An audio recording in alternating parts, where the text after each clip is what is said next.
Howard Monroe, your zombie reporter here. You might have been to Scarowinds before, but there's a lot of stuff that happens that you never knew about.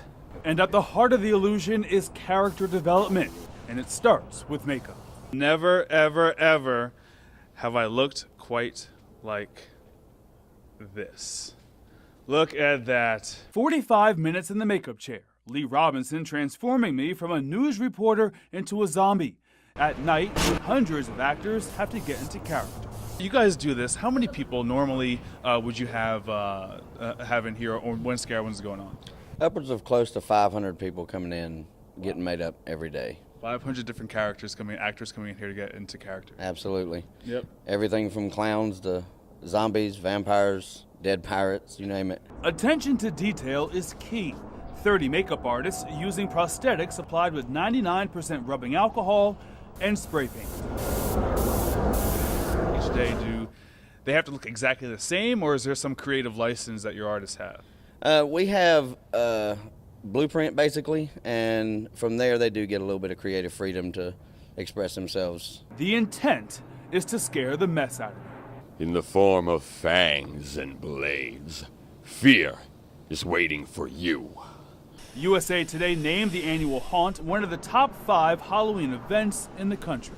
And we have 6 scare zones. This is one of our scare zones. It's known as Fleet Street. It's kind of a haunted London street. So you'll see monsters wandering around the midways, jumping out and scaring you. Scarowinds goes until October 28th, and then all of this goes away. Winterfest begins November 18th. Howard Monroe, Fox 46 Charlotte. Flooding is a problem here in Cabarrus County because of all of this rain. Just take a look at my surroundings. I am standing on Bowman Barrier Road. This street is experiencing flooding. Earlier today, a school bus actually tried to drive on this road and it got stuck in the floodwaters. Only the bus driver was on board. There were no children, and that bus driver is okay. The school bus had to be towed out of the floodwaters. In addition to the street being flooded, this field is also submerged in water. So for drivers who are headed out today, make sure you take it easy. We are receiving lots of reports of flooded roads in Cabarrus County, so make sure you are mindful when you're driving on these streets. Reporting in Mount Pleasant, I'm Amber Roberts, Fox 46, Charlotte. We've got team coverage for you this morning on all the weather making its way through the state. And we're starting up north where Amber Roberts is. She's up in Boone with some, wow, I was going to say just winter precipitation. Where are you right now?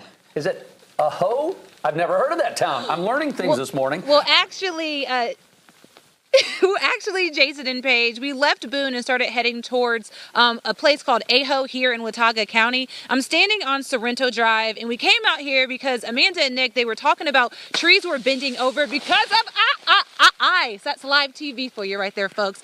As you can see, the ice is really having a lot of fun with these trees out here. It's collecting on the branches and it's starting to fall all around us. That's why I'm running around a little bit. But to give you an idea of what I'm looking at right now, I'm gonna have the camera come pretty close up.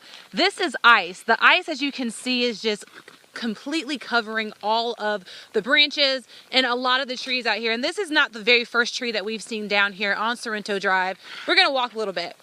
So earlier when we were in Boone, I was talking to you all about how there was so many different issues we were seeing. We were seeing ice on the side of the roadways.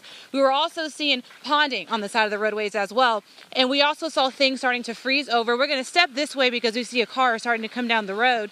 We haven't seen a lot of traffic here on Sorrento Drive since we've been here, but we have seen a lot of ice on the roads and a lot of slush. In front of me, you'll see that this is the second piece of a tree that has fallen because of the icy conditions out here. So that is what I'm dealing with here in Watauga County. I'm gonna toss it back to you all in the newsroom, and I'm gonna stay safe out here.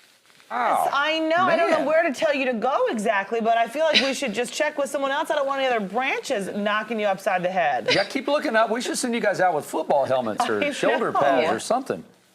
Yeah, you should. You should.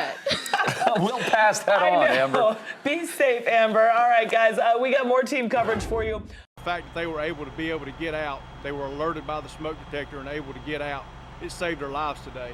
It's very dangerous when the smoke like this gets in there and they not be alerted.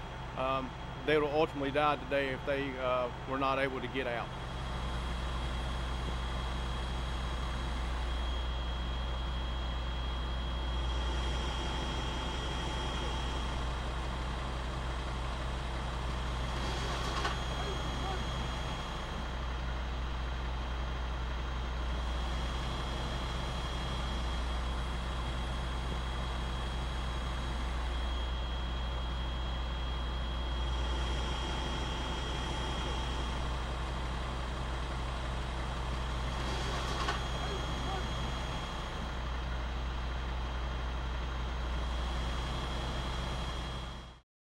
North Tryon Division patrol officers responded to a check the welfare call in the 1400 block of Tom Hunter. Officers located a female victim with sustained gunshot wounds. Medic responded to the scene to treat the victim, but ultimately pronounced the victim on scene. Homicide detectives and patrol officers are currently canvassing the area to look for witnesses, as well as reviewing video surveillance of the incident.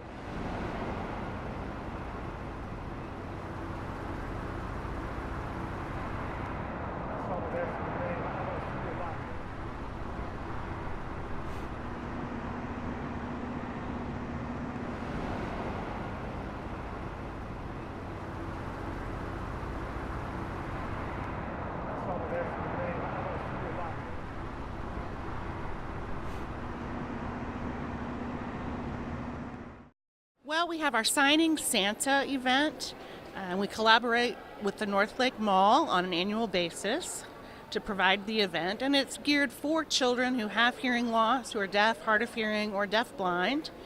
And we get very excited to do that because our Santa knows sign language, and when the children go to see him anywhere else, they can't communicate because they have a hearing loss.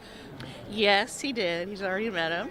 And he was very excited. He was eager to get down there, and he had a long list that he wanted to ask Santa for Christmas.